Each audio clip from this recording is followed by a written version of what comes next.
أعوذ بالله السميع العليم من الشيطان الرجيم. بسم الله الرحمن الرحيم. الحمد لله الذي هدانا لهذا وما كنا لنهتدي لولا هدانا الله. لقد جاءت رسل ربنا بالحق والصلاة والسلام على النبي الأمي البقي المدني والصاحب الحامي وقوقب الدري المقارب السقينة المدفون بعز مدينة أبي القاسم محمد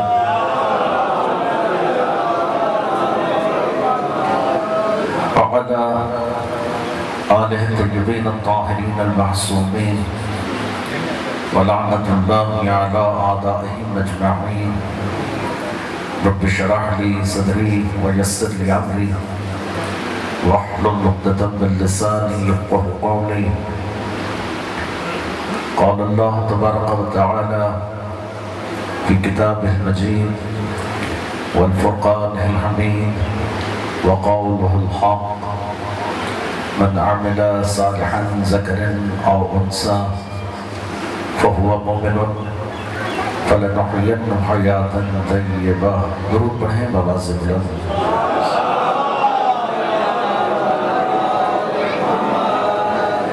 ارشاد معصوم ہے ہم پر بلند آواز سے اس لیے درود پڑھو تاکہ تمہارے دلوں سے نجاست جاتی رہے، طہارت آتی رہے.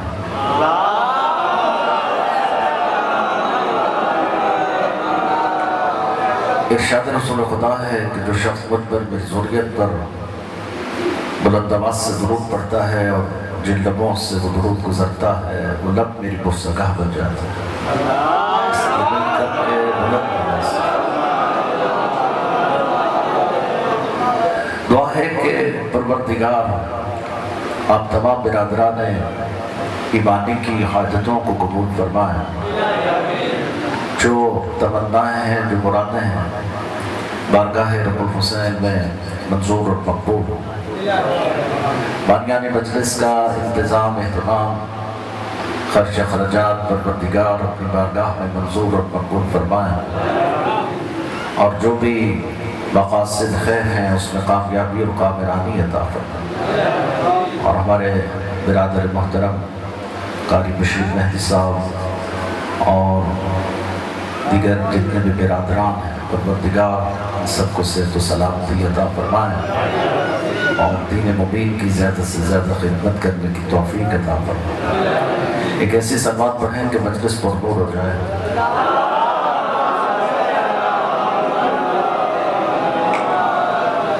آپ کی واجب الاحترام خدمت میں قرآن مجید میں سے انتہائی مختصر آیت کو تلاوت کرنے کا شرف حاصل کیا. ارشاد الہی ہے: من عمل صالحا ذکر او انثى فهو مؤمن فلنحيينه حیاة طیبہ. توجہ ہے یا نہیں آپ؟ اللہ کہنا یہ چاہتا ہے میں تو کسی کے عمل صالح کو قبول ہی نہیں کروں گا، کسی کے عمل صالح کو قبول ہی نہیں کروں. بھلا یہ کوئی بات ہے کہ عمل صالح ہی قبول نہ کیا جائے؟ توجہ چاہوں گا. بھلا یہ بھی کوئی بات ہے کہ عمل صالح ہی قبول نہ کیا جائے؟ عمل صالح کیا ہی اس لیے جاتا ہے کہ خدا قبول کرے، اور عمل صالح کو یہ تھوڑی ہوتا ہے آپ کوئی بھی ایسا عمل انجام دیں جو مجھے خدا کے قرب میں لے کر کے جائے، مجھے خدا کے نزدیک کر دے، مجھے اللہ کے قریب لے کر کے جائے. اس کے لیے ضروری نہیں ہے کہ نماز ہے، روزہ ہے، حج ہے، زکوٰۃ ہے، یہ بھی اعمال صالح ہی ہے، لیکن اس کے علاوہ بہت سے کام ہیں جو عمل صالح ہے. بھوکے کو کھانا کھلانا بھی عمل صالح ہے، پیاسے کو پانی پلانا بھی عمل صالح ہے، بے لباس کو لباس دینا بھی عمل صالح ہے. ٹھیک ہے، حتیٰ کہ سڑک پر پڑا پتھر ہٹانا بھی عمل صالح ہے. یہ سب اعمال صالح ہی تو ہیں کہ ہمیں یہ خدا کے قرب میں لے کر کے چلے. لیکن ہم سے بہترین تو بڑے اچھے عمل صالح وہ لوگ کر رہے ہیں جو مسلمان ہی نہیں.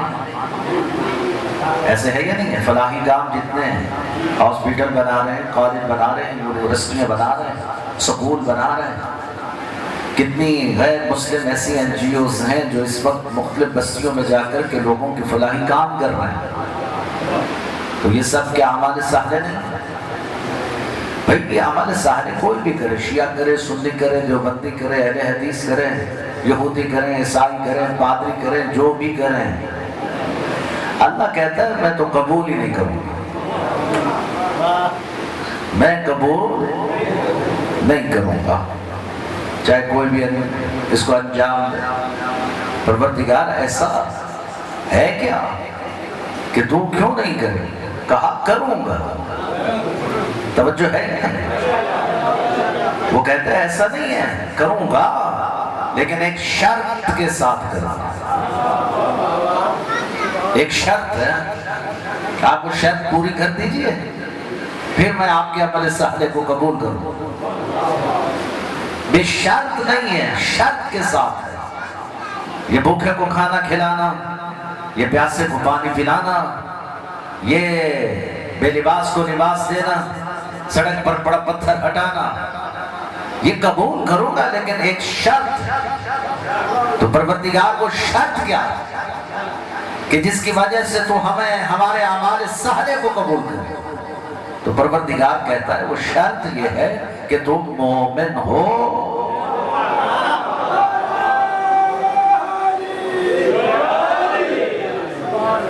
مومن ہونا ہے، شرط یہ ہے کہ تم مومن ہو. اگر مومن نہ ہوئے تو یہ تمہارے اعمال صالح تمہارے منہ پہ مار. توجہ چاہوں گا، یعنی یہ نماز پڑھنا بھی منہ پہ مارا، یہ روزہ رکھنا بھی منہ پہ مارا، حج کیا بھی منہ پہ مار دیا جائے، زکوٰۃ دی وہ بھی منہ پہ مار دی جائے، حج کیے وہ بھی منہ پہ مار دیے جائے.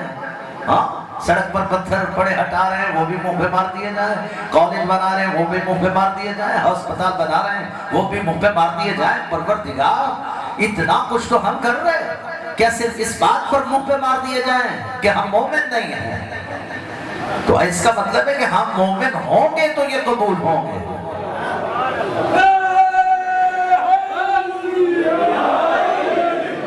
شرط یہ ہے کہ مومن. تو پروردگار یہاں تو سبھی مومن بنے پھر رہے ہیں. جب اعلان ہوتا ہے حضرات مومنین تو سب کان اٹھا کے سنتے ہیں، ہمیں مخاطب کیا جا رہا ہے. جیسے کہ سب سے بڑا سرٹیفکیٹ تو ہمارے پاس ہے کہ بھئی ہم سے بڑا کوئی مومن ہو سکتا ہے. ہم نے کہا جناب آپ مومن ہیں تو آپ کے پاس مومن ہونے کی کوئی دلیل بھی ہے یا نہیں؟ بھئی آپ کاہے کے مومن ہیں، کس طرح کے مومن ہیں؟ کوئی حضرات مومنین کہہ دینے سے اور کان لگا دینے سے کوئی مومن تھوڑی ہو جاتا ہے. آپ کہیں گے مولانا عجیب باتیں کر رہے ہیں، کیا ہم اللہ کی ذات پر ایمان نہیں لائے، رسول کی ذات پر ایمان نہیں لائے؟ کیا ہم نبیوں پر ایمان نہیں لائے؟ ہم کتابوں پر ایمان نہیں لائے؟ ہم قبر پر ایمان نہیں لائے؟ تو بس یہی تو ہوتا ہے کہ جو اللہ پر ایمان لائے، رسول پر ایمان لائے، نبیوں پر ایمان لائے، کتابوں پر ایمان لائے، اسی کو تو مومن کہا جاتا ہے.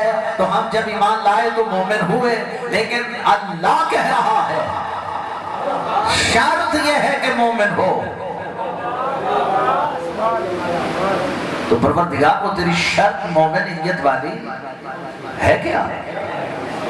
کون ہوتا ہے؟ لیکن یہ تو ہم ہیں نا.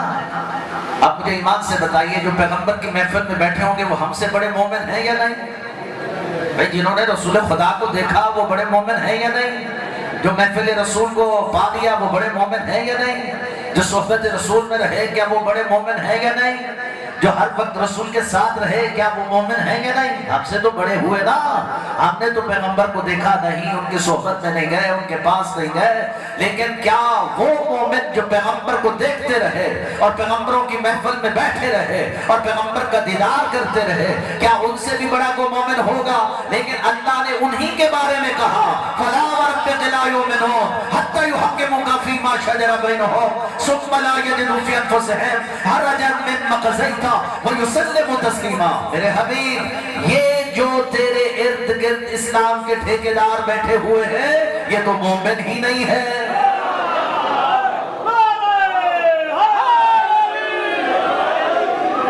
آپ بتائیے کچھ پلے رہ گیا؟ کچھ پلے رہ گیا؟ بھائی جو پیغمبر کے ارد گرد بیٹھے ہیں ان کو اللہ کہہ رہا ہے یہ مومن نہیں ہے۔ ہاں، یہ مولوی اقتدار تھوڑی کہہ رہا ہے کہ یہ مومن نہیں ہے، اللہ خود کہہ رہا ہے کہ یہ مومن نہیں ہے۔ جب اللہ خود سند دے رہا ہے کہ یہ مومن نہیں ہے، یہ ہو ہی نہیں سکتے مومن، یہ تو مومن ہو ہی نہیں سکتے۔ اللہ کا نبی پریشان ہو، یا رسول میرے مالک کیا کہہ رہے ہیں؟ میں نے بڑی مشکل سے ان کو مسلمان بنایا، یہ بڑی مشکل سے میرے اوپر ایمان لایا ہے، میں نے کتنی صحبتوں برداشت کیا، پتھر کھائے، مسائل جھیلے، اتنی محنتیں کی، ان کو مسلمان بنایا، اب تو کہہ رہے ہیں یہ مومن ہی نہیں ہے۔ نہیں ہے بھئی، ساری پیغمبر کی محنت غارت ہو جائے گی، اتنی سخت کی زندگی ان کو مومن بنانا ہے۔ مومن بنانے میں زندگی سب کر دی اللہ کے نبی نے، اور اب اللہ کہہ رہا ہے یہ تو مومن ہو ہی نہیں سکتا، یہ تو مومن ہو ہی نہیں سکتا۔ بھائی کیا مطلب؟ پروردگار اگر یہ مومن نہیں ہے تو یہ ہیں کیا بنا؟ توجہ چاہوں گا آپ کی، آخر یہ کیا ہے؟ تو پھر اللہ نے حقیقت کھول کے رکھ دی۔ حقیقت کیا کھولی؟ کہا کہ میرے حبیب یہ اس وقت تک مومن نہیں ہو سکتے جب تک کہ اپنے معاملات میں تجھے حاکم نہیں بنا دیتے۔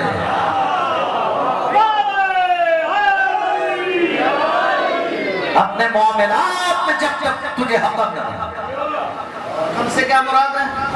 فیصلہ کرنے والا، فیصلہ کرنے والا تجھے بنا ہے، تجھے قاضی بنا ہے، تجھے جج بنا ہے، تجھے حاکم بنا ہے، حاکم تجھے فیصلہ کرنے والے بنائیں۔ یہ خود سے فیصلے نہ کریں، یہ جو برادریوں کے اور جم کھٹے بنا کے یہ پرے اور پجے تھے اور یہ جو جا کر کے چھپروں میں بیٹھ جاتے ہیں خود سے فیصلے کرتے ہیں، ہم ان کے فیصلوں کو قبول نہیں کریں گے۔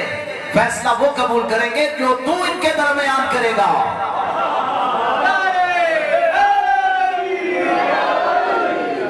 یہ اپنے فیصلے بھی تجھ سے کروائے اور پھر جو تو فیصلہ ان کے درمیان کر دے، یہ بہت ہے، جو بھی تو فیصلہ ان کے درمیان کرے یہ اس پر سر تسلیم خام کرے۔ کیا کرے؟ سر تسلیم خام، یہ سروں کو جھکائیں، دلوں میں گمان بھی پیدا نہ کرے، دلوں میں یہ گمان پیدا نہ کرے کہ پیغمبر نے ایسا کیوں کیا، پیغمبر نے ایسا کیوں، یہ کیوں بڑی خطرناک ہے، کیوں بڑی خطرناک ہے، یہ کیوں ہر جگہ نہیں چلتی ہے۔ یاد رکھیں پچھلے دنوں یہ کیوں بڑی مشہور ہوئی تھی، کسی نے کہا تھا مجھے کیوں نکالا، یاد ہے نا؟ یہ جسٹس ثاقب نثار کے سامنے تو چل سکتی ہے کہ مجھے کیوں نکالا، لیکن پیغمبر کے سامنے نہیں چل سکتی۔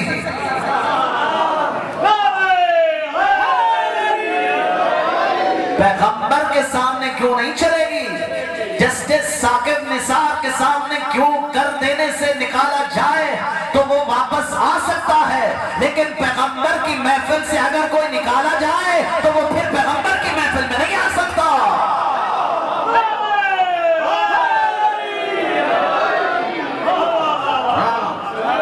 پھر وہ پیغمبر کی محفل میں نہیں آ سکتا۔ جسٹس ثاقب نثار کے سامنے کیوں چل سکتی ہے، پیغمبر کے سامنے نہیں چل سکتی۔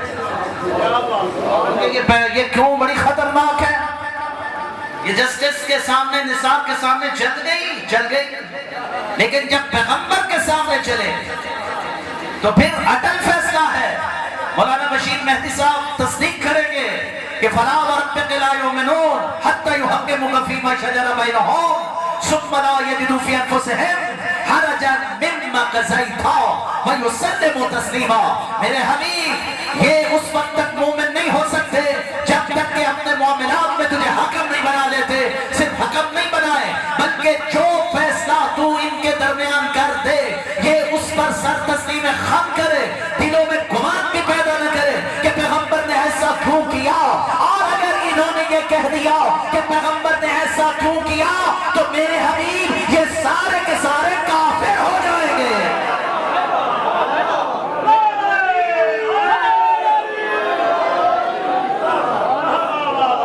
یہ مسلمان ہونا تو دور کی بات ہے، مومن ہونا تو دور کی بات ہے، یہ سارے کے سارے کافر ہو جائیں، ان کا اسلام سے کوئی تعلق۔ تاریخ کے زینوں میں مجھے جانے کی ضرورت نہیں ہے، اسلام کا المیہ یہ ہے کہ ہم نے بہت سے کافروں کو مسلمان تو ہوتے دیکھا ہے مگر مسلمانوں کو کافر ہوتے نہیں دیکھا۔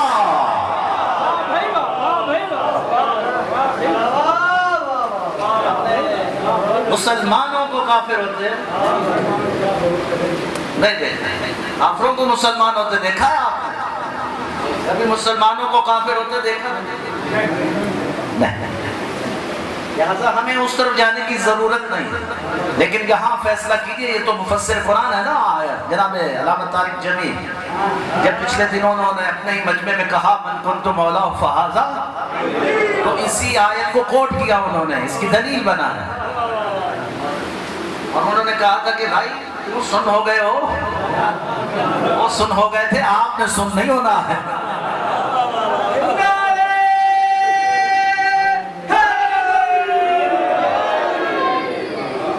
جو ہے یا نہیں آپ فلا وربک لا یؤمنون، یہ تو مومن نہیں، یہ تو مومن نہیں ہے، اس وقت تک نہیں ہے جب تک کہ اپنے معاملات میں تجھے حکم نہیں، اور جو تو فیصلہ ان کے درمیان کرے یہ اس پر سر تسلیم ہے۔ انہوں نے گمان پیدا نہیں کہ پیغمبر نے ایسا کیوں کیا، اب مجھے نہیں پتا یہ کیوں کس نے کیا، لیکن تاریخ نے یہ لکھا کہ بہت ساروں نے یہ کہا کہ پیغمبر نے کاندھوں پہ کیوں بٹھایا، یہ پیغمبر نے کاندھوں پہ کیوں بٹھایا، یہ زلفوں کو ہاتھوں میں کیوں تھمایا، یہ ناقہ کی آواز کیوں نکالی، یہ منبر پر کیوں لے کر کے گئے، یہ کاندھے پہ سوار کر کے گلیوں میں کیوں پھراتے رہے۔ بہت سارے ایسے تھے جو کیوں کرتے رہے، لیکن ہمیں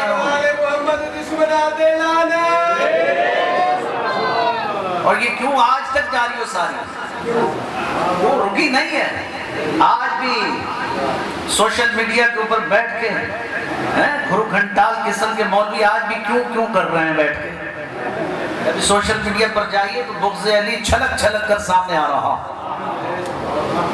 چھلک کر سامنے آ رہا ہے، پتہ چل رہا ہے کہ ان کے سینوں میں کتنا بغض علی ہے، اور وہ بغض علی کی وجہ سے اندر سے کھلے پڑے ہیں، اور وہ سوشل میڈیا پہ جو بک بک کرتے ہیں، ہم نے کہا کرتے رہو، تم بک بک کرتے ہو، ہمیں پتہ چل جاتا ہے تمہاری ماں کیسی ہے۔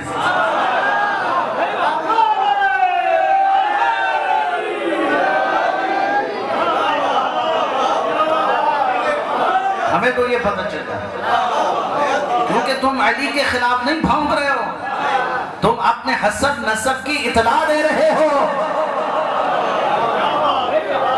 بتا رہے ہو نا کہ ہم کیا ہیں اور کیسے ہیں۔ قصور ان کا نہیں، میرے سنی تو بھائی ہیں تھا، سنی تو ہماری جان ہے، سنی کی تو ہم بات ہی نہیں کرتے، سنی نہ ہوتے تو شاید ہم عزاداری کی ترویج نہ کر پاتے۔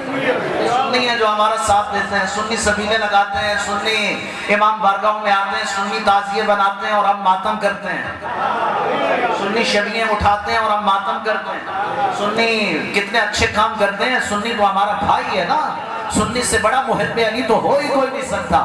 میں تو خارجی اور ناسبی اور دشمن علی کی بات کر رہا ہوں جو اس وقت سوشل میڈیا کے اوپر بیٹھ کر بک بک کر رہا ہے اور پھر کتابوں کو کھنگال کھنگال کھنگال کے یہ ڈھونڈ رہا ہے کہ جس کو میں مانتا ہوں کم از کم وہ بھی تو کوئی کعبہ میں پیدا ہوا ہو.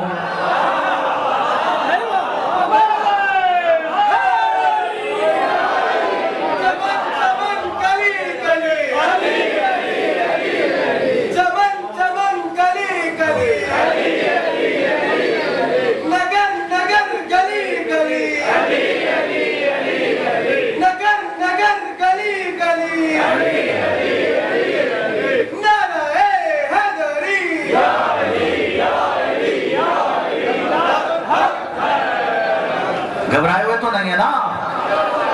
ان کا قصور نہیں ہے، قصور ان کا ہے ہی نہیں. ان کا مسئلہ یہ ہے کہ جن کو یہ امام مانتے ہیں ان کے بارے میں تلاش کر رہے ہوتے ہیں کہ بھئی جس کو میں مانتا ہوں کم از کم وہ بھی تو کعبہ میں پیدا ہوا ہو، کوئی تو ہو جو کعبہ سے نکل کر قرآن کی تلاوت کر رہا ہو، کوئی تو ہو جو اژدہا کے ٹکڑے کر رہا ہو، کوئی تو ہو جو 13 سال کی عمر میں ناصر رسول بنا ہو، کوئی تو ہو جو فاتح خیبر ہو، کوئی تو ہو جو فاتح خندق ہو، کوئی تو ہو جو فاتح احد ہو، کوئی تو ہو جو فاتح حنین ہو، کوئی تو ہو جو فاتح بدر ہو، کوئی تو ہو جس کو پیغمبر نے علم دیا ہو، کوئی تو ہو جس کو پیغمبر نے قلم دیا ہو، کوئی تو ہو جس کے بارے میں کہا ہو انا مدینۃ العلم ولی بابھا، کوئی تو ہو جس کے بارے میں پیغمبر نے کہا ہو یا علی انت منی بمنزلۃ ہارون من موسیٰ. ہاں ہاں یہی وجہ ہے جب یہ ذہن میں ڈال کے آیتوں کو کھنگال رہے ہوتے ہیں کہ کوئی وہ تو ملے جس کو میں مانتا ہوں، کوئی اس طرح کا تو ملے. جب کوئی نہیں ملتا تو دماغ پھٹتا ہے. اسی لیے تو ہم کہتے ہیں علی کو سوچو مت، علی وہ ہے جب کعبہ میں آیا تو کعبہ پھٹ گیا تھا، ذہن میں آئے گا تو ذہن پھٹ جائے گا.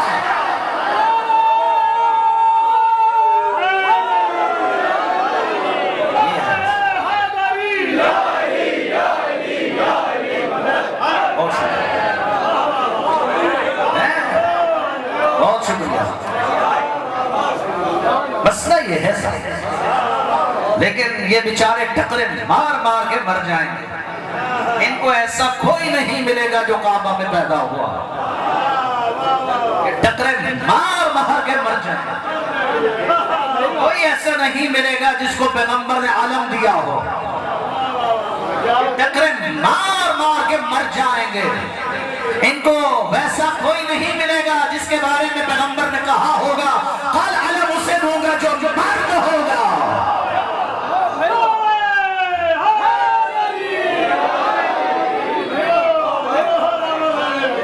ہاں بہت شکریہ آپ کا، آپ نے سننے کا حق ادا کیا ہے. یہ ہے منزل اور یہ ہے بقا. یہ تو پیغمبر کے کیے ہوئے فیصلے ہیں بھائی. یہ تو پیغمبر نے فیصلہ کر دیا ہے پیغمبر نے فیصلہ. یا علی انت منی بمنزلت ہارون بن موسیٰ الحق معلی معلی مال حق القرآن معلی معلی مال. یہ تو پیغمبر نے فیصلے کر دیے ہیں. آپ کی ذمہ داری بنتی ہے کہ ان پر سر تسلیم خم کریں، دلوں میں گمان پیدا نہ کریں، شک نہ پیدا کریں. یہ مت کہیں کہ ایسا کیوں کیا ہم، اس لیے کہ نہ پیغمبر کا کچھ جائے گا نہ ہمارا کچھ جائے گا.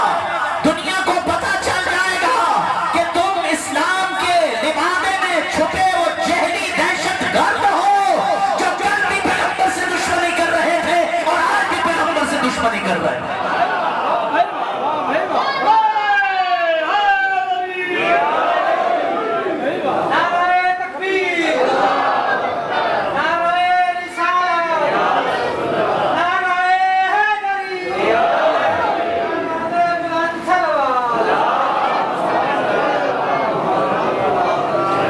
ایمان، یہ ایمان ہے جو مجھے مومن بناتا ہے. پہلے چیک تو کرو یہ ہے بھی صحیح یا نہیں ہے. یہ ہے بھی صحیح یا ہے ہی نہیں. ہو سکتا ہے ہو ہی نہیں. ایسے ہی لڑے جا رہے ہیں، پڑے جا رہے ہیں، مرے جا رہے ہیں. وہ کافر فلاں یہ فلاں وہ ایک دوسرے کی ایسی تیسی کر کے رکھ دی، پورا معاشرہ بگاڑ کے رکھ دیا. پہلے یہ تو چیک کرو ایمان ہے بھی صحیح ہے. اس کو بھی تو کسی لیبارٹری میں لے کر کے جا, اس کو تو چیک کرواؤ کہ یہ ہے بھی صحیح ہے.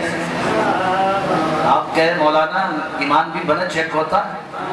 ہم نے کہا جناب جس طرح آپ بلڈ پریشر چیک کرتے ہو اسی طرح ایمان بھی چیک ہوتا. بلڈ پریشر چیک کیا کبھی آپ نے؟ ہاں آپ کو تو پتا ہے نا بلڈ پریشر کیسے چیک ہوتا ہے. جب ڈاکٹر آپ کو یہ بتا دے کہ بھائی بلڈ پریشر چیک کرتے رہنا ورنہ مر جاؤ گے, تو پھر ہر روز چیک کرواتے ہو کہیں مر نہیں نہ جائے. تو آپ کو یہ بھی ڈاکٹر نے بتا رکھا ہے کہ بھائی اگر یہ ہائی ہو گیا تو خطرناک, یہ لو ہو گیا تو بھی خطرناک. اس لیے آپ بڑی کوشش میں لگے رہتے ہیں نہ ہائی ہو نہ لو. بالکل ایمان کی بھی یہی پوزیشن. اس طرح اسلام کے اندر یاد رکھیں, اس طرح میڈیکل سائنس کے اندر بلڈ پریشر ہائی اور لو ہوتا ہے, اسی طرح اسلام کے اندر ایمان بھی ہائی اور لو ہوتا ہے. ایمان کی یہی پوزیشن ہے. اب آپ کہیں مولانا کیا دلیل ہے آپ کے پاس کہ ایمان ہائی ہوتا ہے اور لو بھی ہوتا ہے؟ ہم نے کہا جناب تاریخ اٹھاؤ پتہ چل جائے گا. ایمان ہائی ہو جائے تو نبوت پہ شک کروا دیتا ہے, لو ہو جائے تو میدان سے دوڑے لگوا دیتا ہے.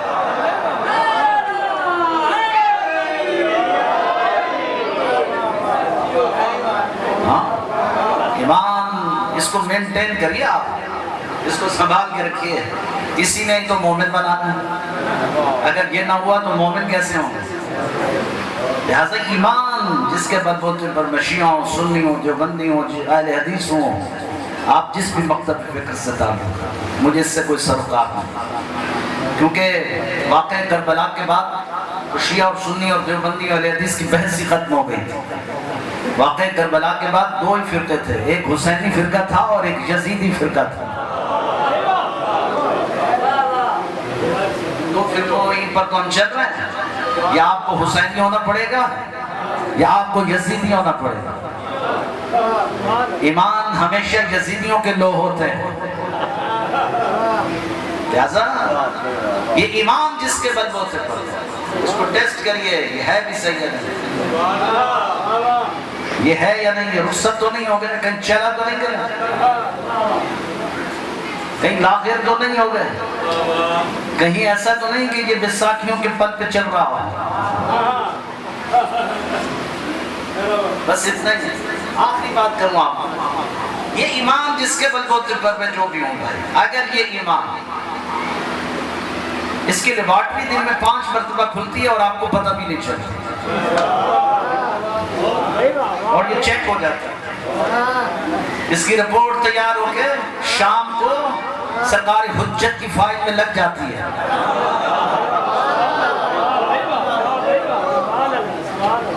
سرکار حجت کی جو فائل شام کو لے کے جاتے ہیں نا فرشتے, اس میں وہ رپورٹ لگ کے چلی جاتے ہیں. تو ہے کیا بھئی یہ ایمان اگر مجھے مسجد میں نہیں لے جا سکتا, یہ ایمان, کوئی کام کی بات تو کرو بھائی, کام کی تو ساری تھی لیکن کچھ حق تو ادا کرو نا اس سبا میں. یہ ایمان اگر مجھے مسجد میں نہیں لے جا سکتا. اب آپ کہیں مولانا اتنی دور مسجد ہے, کیا ہمارا ستیہ ناش کر کے جاؤ گے؟ اتنی دور مسجد میں کون جائے, سب کو بے ایمان کر کے جانا ہے کیا؟ ہم نے کہا جناب مسجد کو چھوڑیے, چاہے نماز تو ہر گھر میں ہوتی ہے نا, مصلی تو ہر گھر میں ہوتا ہے. یہ ایمان اگر مجھے اشہد ان علی ولی اللہ کی صدا کے بعد اگر یہ ایمان مجھ سے مصلی نہیں بچھاتا اور مصلی پر کھڑا نہیں کر دیتا, یہ ایمان اگر مجھ سے رمضان کے مہینے میں روزہ نہیں رکھوا سکتا, سارا سال ہٹے کٹے کھاتے پیتے ہیں, رمضان کے مہینے میں شوگر ہو جاتی ہے. کبھی جیسا لیا ایسا ہوا کبھی کہ سال سال تو ہٹے کٹے بڑے بڑے گوشت کھاتے, بڑے بڑوں کا گوشت کھاتے رہے. جیسے رمضان کا چاند طلوع ہوا, مولانا صاحب سے مسئلہ تو ہم نے پوچھ ہی رکھا ہے, مولانا صاحب کوئی مسئلہ بتائیے جس سے روزہ چھوٹ جائے. ان کا شوگر کروا لو.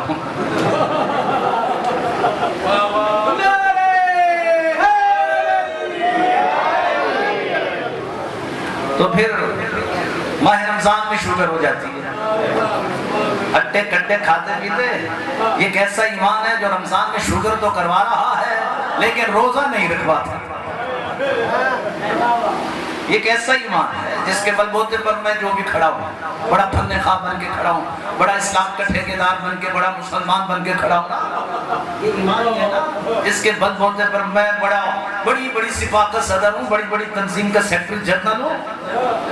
اس ایمان کے بلبوتے پر میں جناب چیئرمین ہوں اور میں پتہ نہیں کیا ہوں. اپنے آپ کو بڑا پھن خواہ سمجھتا ہے نا ایمان کے بلبوتے. ہاں زیرو ہو گیا، پتہ چلا ایمان کہاں. یہ ایمان اگر مجھ سے روزہ نہیں رکھوا سکتا، یہ ایمان اگر مجھ سے حج نہیں کروا سکتا. کروڑوں روپے کے مالک ہیں، اربوں پتی ہیں، لاکھوں روپے کے مالک ہیں. اکثر آ جاتے ہیں مولانا صاحب دعا کریں حج پہ چلے جائیں. ہم نے کہا کم بخت اور کتنا کمانا ہے، اب چلا بھی جائیں.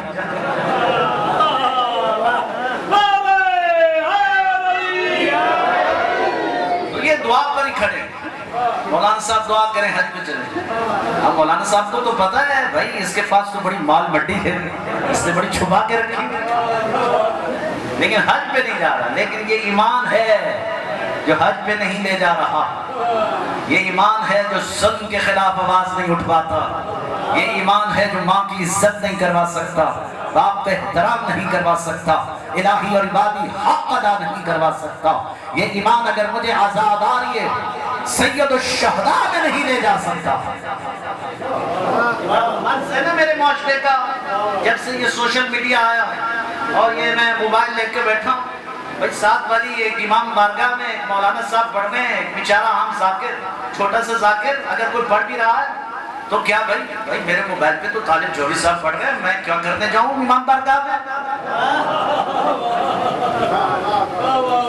اس وقت میرے موبائل پہ تو فلاں مولانا صاحب عقیل الغربی صاحب پڑھ رہے ہیں، میرے پاس تو یہ فلاں ذاکر بڑا ذاکر نامدار بھائی مفت میں سن رہا ہوں. وہ تو 80,000 ایک مجلس کا دیتا ہے، فیس بک میں مفت میں سن رہا ہوں.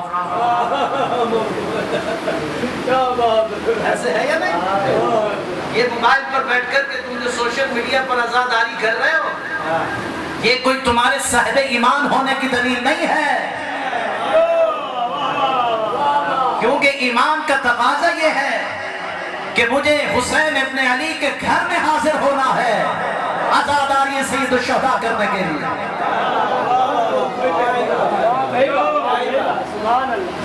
گھبرا تو نہیں گئے میری بات سے آپ؟ گویا کہ یہ ایمان ہے جس نے مجھے عزاداری سید الشہداء میں لے کر کے جانا ہے. یہ ایمان ہے جس کے بلبوتے پر اگر یہ ایمان مجھے ماتمداری میں نہیں لے جا سکتا، جلوس آزاد نہیں لے جا سکتا، وہ جلوس آزاد جس نے آج دشمنوں کی نیندیں حرام کر کے رکھے. نہیں بڑا روب دکھا رہے ہیں اپنی طاقت کے. پچھلے دنوں کراچی میں ریلی نکلی، یزیدیت زندہ باد کے نعرے لگے، یاد ہوگا. اپنی کثرت کا اور اپنی طاقت کا روب جما رہے تھے پاکستان کے اندر، اور یہ ثابت کر رہے تھے کہ بھائی پاکستان کے مالک ہم ہیں، پاکستان کے سب کچھ تو ہم ہیں. یہ کہاں سے آگے شیعہ؟ تو پھر ہم نے بھی ان کو بتایا 20 سفر کو، جب پاکستان کی ہر سڑک، ہر کوچے، ہر بازار میں شیعہ نے حیدر کرار کا ٹھاٹھے مارتا ہوا سمندر سڑکوں پر نظر آیا، تو ہم نے بتایا بتا کہ حسین ابن علی کا مقابلہ یزید سے اب کر رہے ہو. یزید تو تب ہی مر گیا تھا جب علی کی بیٹی نے دربار یزید میں آذان حسین ابن علی کو بلند کیا تھا اور کہا تھا کہ اشہد ان محمد رسول اللہ کی صدا تیرے دربار میں آ رہی ہے. تو ٹھہر یزید ٹھہر، بتا یہ تیرا نانا ہے یا میرا نانا ہے؟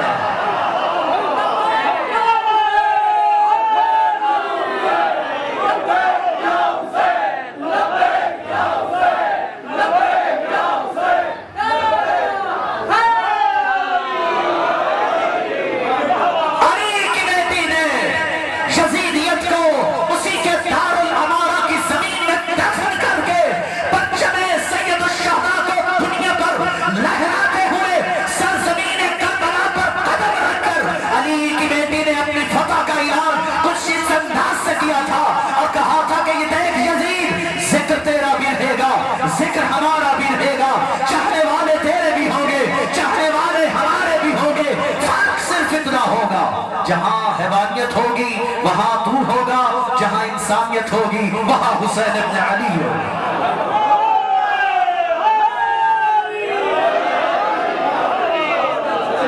یہ ہے عاصم جوہر، ہاں یہ علی کی بیٹی نے اعلان کیا، دیکھ یزید ذکر تیرا بھی ہے، ذکر ہمارا بھی ہے، چاہنے والے تیرے بھی ہوں، چاہنے والے ہمارے بھی ہوں، فرق صرف اتنا ہوگا جہاں حیوانیت ہوگی وہاں تو ہوگا، جہاں انسانیت ہوگی وہاں حسین ابن علی ہوگا۔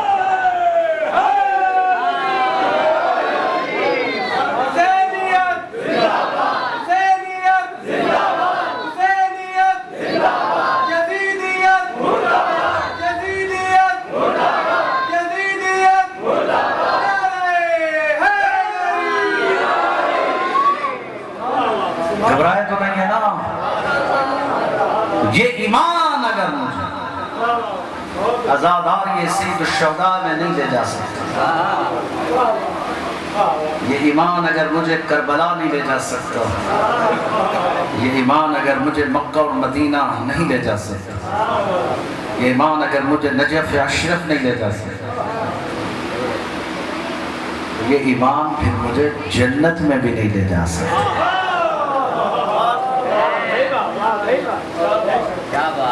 کہ یہ جنت میں بھول جائیے کہ یہ بھی جنت میں لے جائے گا، یہ تو آپ کے محلے میں عزاداری ہو رہی ہے اس میں نہیں لے جا سکتا، یہ جنت میں حق لے جائے گا۔ پتہ نہیں کتنے لوگ یہ بڑا بھائی مرض ہے ہمارے معاشرے کے، اس پہ کنٹرول کرو، کہ کہیں مجلس ہو رہی ہے تو بھائی سب اس مجلس میں آؤ اور کنٹرول کرو، یہ بحث ختم کرو کون بڑا کون چھوٹا، تم بڑے اور چھوٹے کے چکر میں درود بھیجیے آل بیت محمد پر۔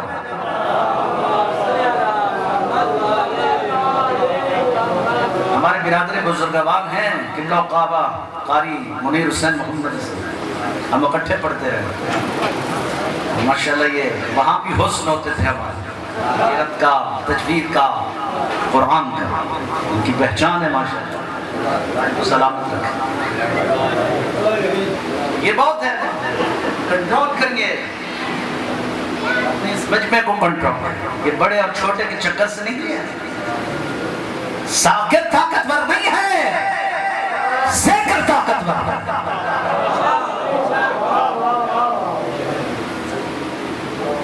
یہ تم انصاف نہیں کرتے ہو، یہ بڑے اور چھوٹے کے چکروں میں پڑ جاتے ہو، چھوٹے کے ساتھ دوسرا سلوک، بڑے کے ساتھ دوسرا سلوک، ہاں یہ کیا بات ہوئی؟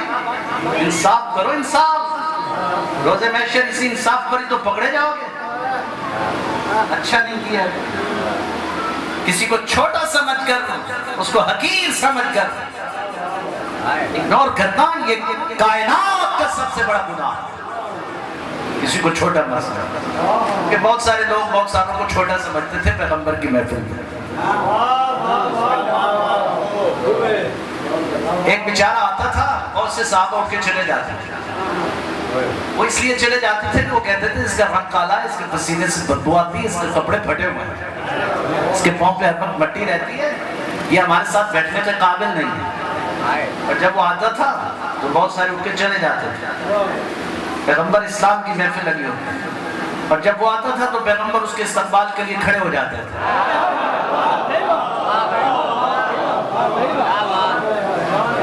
صرف کھڑے نہیں ہوتے تھے، اس کو اپنے پہلو میں جگہ دیتے تھے، ساتھ بٹھاتے، بہت سارے اٹھ کے جا رہے تھے، یا رسول اللہ یا اسے بٹھائیے یا ہمیں بٹھائیے، پیغمبر کہتے تھے بھئی کیوں؟ کہا کمال ہے، یہ آتا ہے اس کے پسینے سے بدبو آتی ہے، کپڑے پھٹے ہوئے، اس کا رنگ کالا ہے، آپ ہیں کہ اسے اپنے ساتھ پہلو میں بٹھا لیتے ہیں۔ پیغمبر اسلام کیا کہتے تھے؟ جائیے جائیے، جس نے جانا ہے وہ جائے، آپ کو بلال کے پسینے سے بدبو آتی ہے اور مجھے اس سے مبدت کی خوشبو آتی ہے۔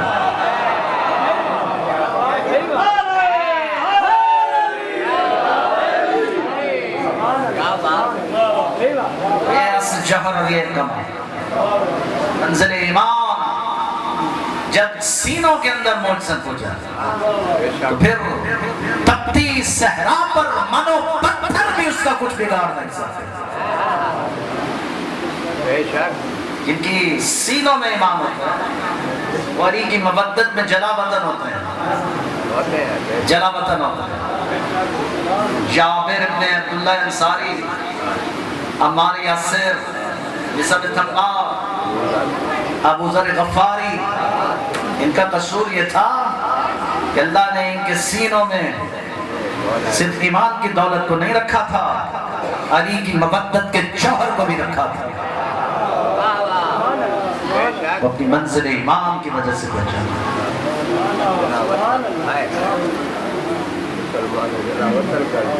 نوکروں پر بحث کرتے ہیں, ہم سرداروں پر بحث کر رہے ہیں, ان کے تو نوکر قابل بحث نہیں ہیں.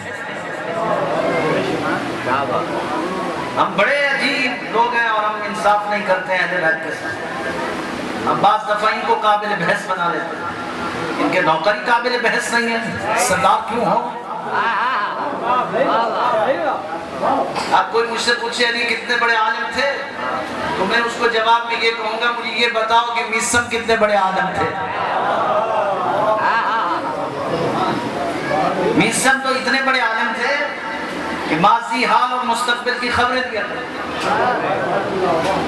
آپ میں سے کوئی ہے ایسا عالم جو ماضی حال اور مستقبل کی خبریں دے؟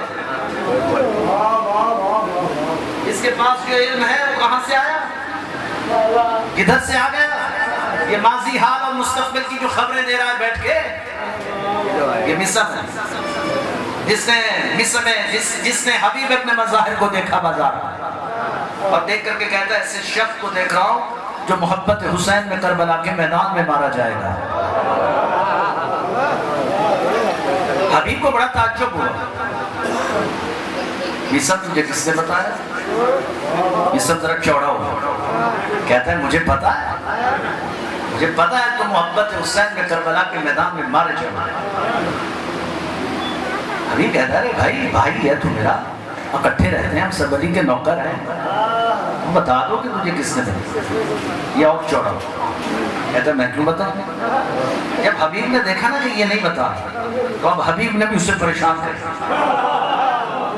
کہتا ہے میں بھی ایسے شخص کو دیکھ رہا ہوں جو مودت علی میں سولی پر لٹکایا جائے گا.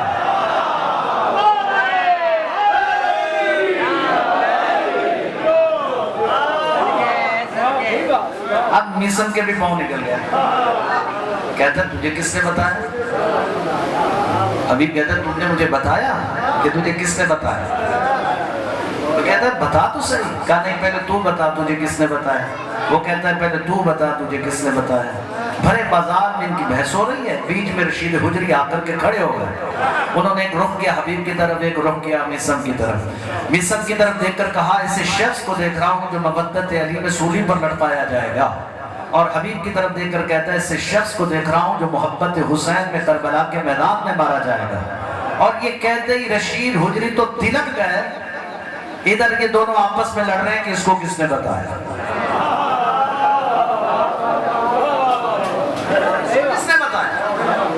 آپ کہہ رہے ہیں آپ بحث ختم کرو, مسئلہ ختم کرو, بتاؤ تو صحیح آخر تجھے کس نے بتایا. میثم کہتا ہے سن, 4 سال امیر المومنین کی خدمت کی ہے, 4 سال امیر المومنین کے جوتے سیدھے کیے, اس قدر غلامی کی ہے کہ علی میری دکان پر بیٹھ کر کھجوریں بیچا کرتے تھے. کوفے کا بادشاہ بھلا کسی کی دکان پر کھجوریں بیچنے کے لیے آئے ہے؟ کائنات عالم میں کوئی کریمی ہے تو دکھاؤ, ایسی کریمی ہے تو کہیں دکھاؤ. 4 سال امیر المومنین کی خدمت کی, تب جا کے امیر المومنین نے مجھے علم الہیہ والمنایا دیا ہے. میں ماضی حال اور مستقبل کی خبریں دیتا ہوں. حبیب سینہ تان کے کہتے ہیں وارے میثم 4 سال خدمت کی تب جا کے تجھے علم ملا. میں تو صرف ایک رات مدینے میں حسین کی زیارت کرنے گیا تھا, حسین نے ایک رات میں مجھے یہ علم عطا کر دیا.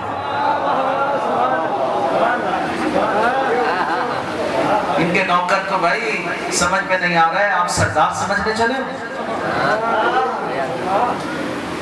ختم کرو یہ آپس کے جھگڑے اور بحث۔ یہ وہ در ہے جو صرف ماننے کے بعد، یہ جھک جانے کی عادت۔ بس جھکو، جتنے جھکتے چلے جاؤ گے اتنا تم بلند سے بلند ہوتے چلے جاؤ گے۔ یہ وہ خاندان، یہ وہ عطرت طاہرہ کا خاندان، یہ در مراد ہے، جو بھی ان کے در پہ آتا ہے در مراد پا جاتا ہے۔ یہ ہیں کسی کو مصر بنا دیتے ہیں، کسی کو کمبر بنا دیتے ہیں، کسی کو مسلم بن نوسجا بناتے ہیں، کسی کو زہیر بن پین بناتے ہیں۔ بس جھکنا سیکھو، جتنا جھکو گے اتنا شرف ہو جائے گا، اتنی منظر ایمان بلند ہوتی چلی جائے گی۔ بس آخری بات، نتیجہ دوں اپنی گفتگو کا، چونکہ وقت نہیں ہے، اور پھر اگر اس پر تو پورا شرح درکار ہوتا ہے جو گفتگو میں چلا رہا ہوں، لیکن چند جملوں کے ساتھ صرف یہ کہ شرط یہ ہے کہ وہ مومن، بات تو ذہن میں ہے نا، شرط یہ ہے کہ خدایا اگر تیری اس شرط کو پورا کوئی کر دے تو پھر کیا ہے؟ پھر کہتا ہے، خدا کہتا ہے پریشان نہیں ہونا ہے، میں ایک اعزاز دوں گا تجھے، اعزاز۔ وہ اعزاز کیا ہے؟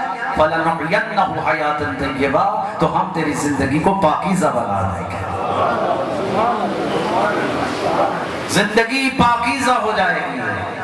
جس طرح پاکیزہ زندگی مصعب مومن تھا تو زندگی پاکیزہ ہو گئی، عمار یاسر مومن تھا، زندگی پاکیزہ ہو گئی۔ یہی وجہ ہے امیر المومنین اکثر اپنے نوکروں سے کام کرتے تھے، مصعب، ابوذر، کمبر، عمار یاسر، تم دہلیز سے باہر میرے نوکر ہو، کبھی بھی فضہ کا مقابلہ نہیں کرنا، کیونکہ تم میرے غلام ہو اور فضہ زہرا کی غلام ہے۔ فضہ سے مقابلہ نہیں کرنا، فضہ کا مقام اور ہمارا مقام اور بس وقت ختم۔ بہت اہم ہے کہ اس وقت ایک اہم مسئلے کی طرف متوجہ کروں آپ کو۔ یہ جو ایام ہے نا، یہ معمولی نہیں ہے، یکم ربیع الاول، 2 ربیع الاول، یہ قیامت کے دن ہے۔ آپ کو پتہ ہے کہ آج کیا ہوا؟ آج کیا ہوا؟ آج مسلمان رسول کی بیٹی کو رسول کا پرسہ دینے آئے ہیں۔ بہت میں نے جو لفظ بول دیا تو بول دیا نا، اگر سمجھ میں آ گئے تو رات بستر پہ بھی روتے ہیں۔ آج رسول کی وفات کا 4تھا دن ہے، رسول خدا کی شہادت کا 4تھا دن، 4تھا خدا خواستہ آپ کے گھر میں، میرے گھر میں کوئی فوتید کی ہو جائے، مجھے دستور دنیا تو بتا، دستور دنیا میرے گھر میں اگر ایک میت ہو، میرا پورا شہر اکٹھا ہو جائے، کوئی دلاسا دے، کوئی حوصلہ دے، کوئی صبر کی تلقین کرتا، محلے کے لوگ کہا جاتے ہیں، کوئی دریا بچھاتا ہے، کوئی اعلان کرواتا ہے، لوگوں فلاں شخص انتقال کر گئے، اتنے بجے جنازہ۔ یہی ہوتا ہے نا، دستور دنیا یہی ہے۔ قسمت رسول کی بیٹی کی 3 دن تک تو انتظار کرتی رہی، کوئی تو آ کر کہے گا زہرا تیرے بابے کا بڑا ارمان ہے، کوئی تو آ کر کہتا زہرا تیرے بابے کا بڑا ارمان ہے۔ مدینے کی کسی عورت نے آ کر زہرا کو پرسہ نہیں دیا، اکیلی باپ کا میت سنبھالے زہرا بیٹھی بار بار علی سے سوال کرتی ہے، یا علی کسی نے آپ کو میرے بابا کا پرسہ دیا؟ نہیں فاطمہ، حالت بدل گئی، میں سلام کرتا ہوں مجھے کوئی جواب نہیں دیتا۔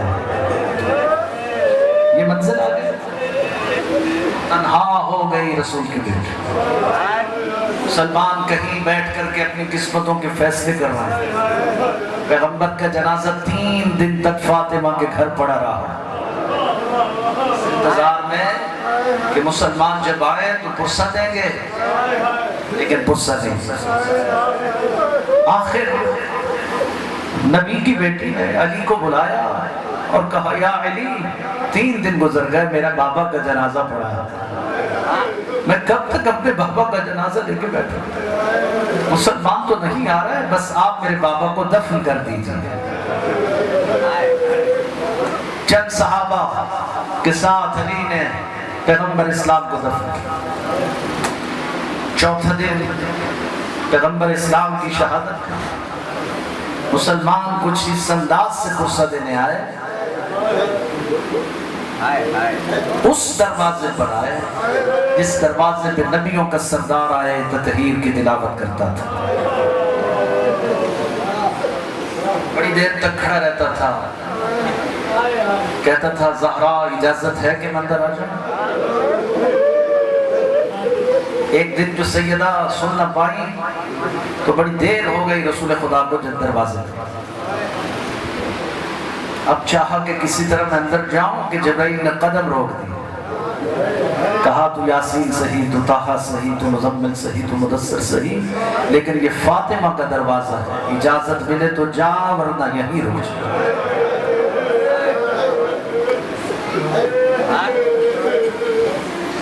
خدا کی قسم یہ وہ دروازہ. 4تھا دن ہے وفات رسول کا اور مسلمان پرسہ اس انداز سے دینے آئے کہ اکیلے نہیں آئے، اپنے ہاتھوں میں آگ لے کر آئے.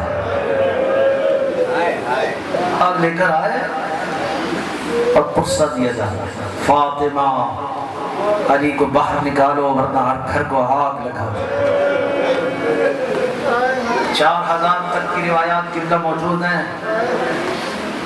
4000 تک مسلمان جنہوں نے فاطمہ زہرا کے گھر کو گھیرا ہوا تھا.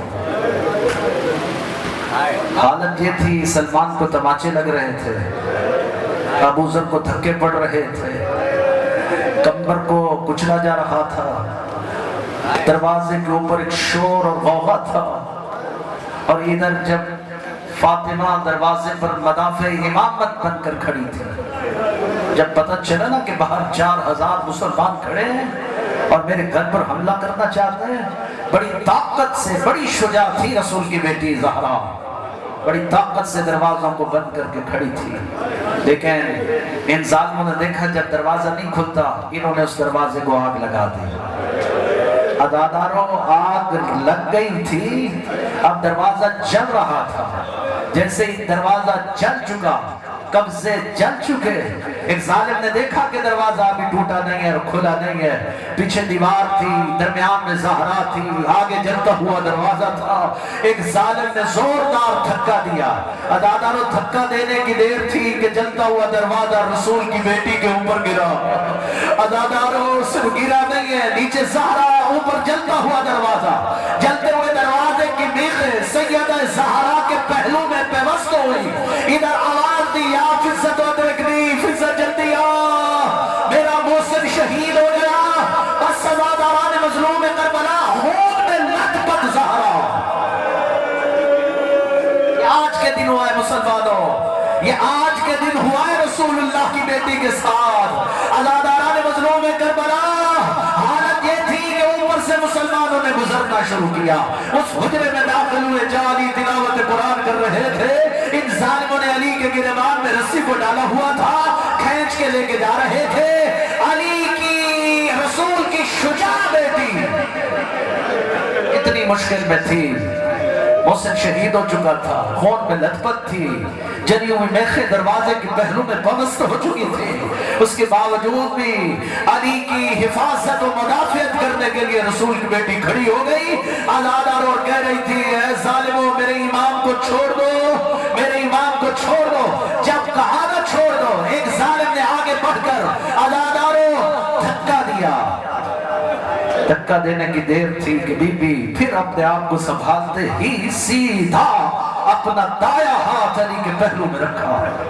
اور کہا میرے سرکار کو چھوڑ دو، میرے امام کو چھوڑ دو، بس عزاداران مظلوم کربلا یہ وہ مسائل ہیں ہم چھپا نہیں سکتے، اس لیے نہیں چھپا سکتے۔ باپ مومنین کہتے ہیں بڑی سخت روایات ہے، ہمارا کلیجہ پھٹنے لگتا ہے، آپ یہ روایات کیوں نہ پڑھا کریں؟ ہم کہتے ہیں ہم اس لیے پڑھ رہے ہیں کہ سیدہ خود کہتی ہے میرے اوپر ہونے والا ظلم کبھی نہ چھپانا، اس لیے کہ جب تم ظلم چھپاتے ہو مجھے بڑا دکھ ہوتا ہے، تاکہ مسلمانوں کو پتہ چلے ان مسلمانوں نے میرے ساتھ کیا کیا ہے۔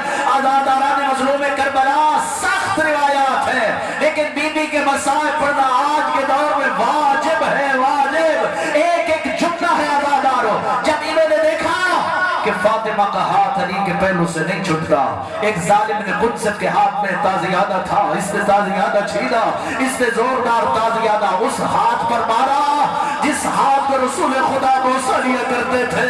عزاداران مظلوم کربلا جب ہاتھ تازیادے سے بھی نہیں چھوٹا، ایک ظالم نے زوردار تماچا سیدہ کے منہ پر مارا۔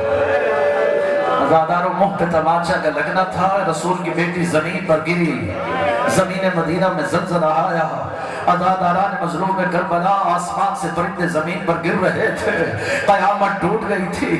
عزاداروں علی کو کھینچ کر لے کر جا رہے تھے، امام حسن مجتبیٰ کے مسائب ایک ذاکر حرم امام حسین میں پڑھ رہا تھا، امام حسین کی مکمل امام حسن کی شہادت پڑھ رہا تھا۔ رات کو امام حسن خواب میں ملے اور کہنے لگے آئے باعث تو نے میری سب سے بڑی مصیبت کو بیان نہیں کیا۔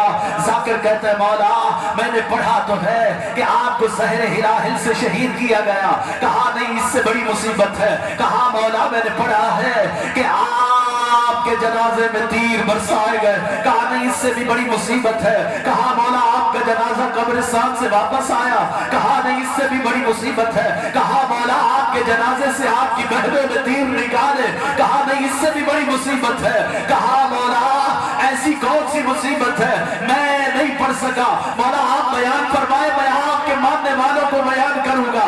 امام حسن مجتبیٰ کہتے ہیں کہ آئے باعث جب بھی میری مصیبت پڑھنا، میری اس مصیبت کو کبھی نہ بھولنا۔ میں 2 سال کا تھا، مدینے کی ایک گلی میں دروازہ تھا، میری آنکھوں کے سامنے میری ماں پر جلتا ہوا دروازہ گرایا جا رہا تھا۔ امام حسن مجتبیٰ کہتے ہیں میری آنکھوں کے سامنے میری ماں کا پہلو زخمی ہو گیا تھا، ایک ظالم نے زوردار تماچا میری ماں کے منہ پر مارا تھا۔ عزادار امام حسن کہتے ہیں میری سب سے بڑی مصیبت یہ ہے کہ عزاداران مظلوم کربلا امام حسن مجتبیٰ قریب والے رستے سے مسجد میں نہیں جایا کرتے تھے، دور کا رستہ اختیار کرتے تھے۔ کسی نے کہا مولا دور کا رستہ کیوں اختیار کرتے ہو، قریب رستے سے کیوں نہیں جاتے ہو؟ امام نے فرمایا کہ قریب والا رستہ اس لیے نہیں جاتا کہ اس گلی میں اس ظالم کا گھر ہے جس نے میری باپ کے منہ پر تماچا مارا تھا، جب میں اسے دیکھتا ہوں میرا جگر کباب ہو جاتا۔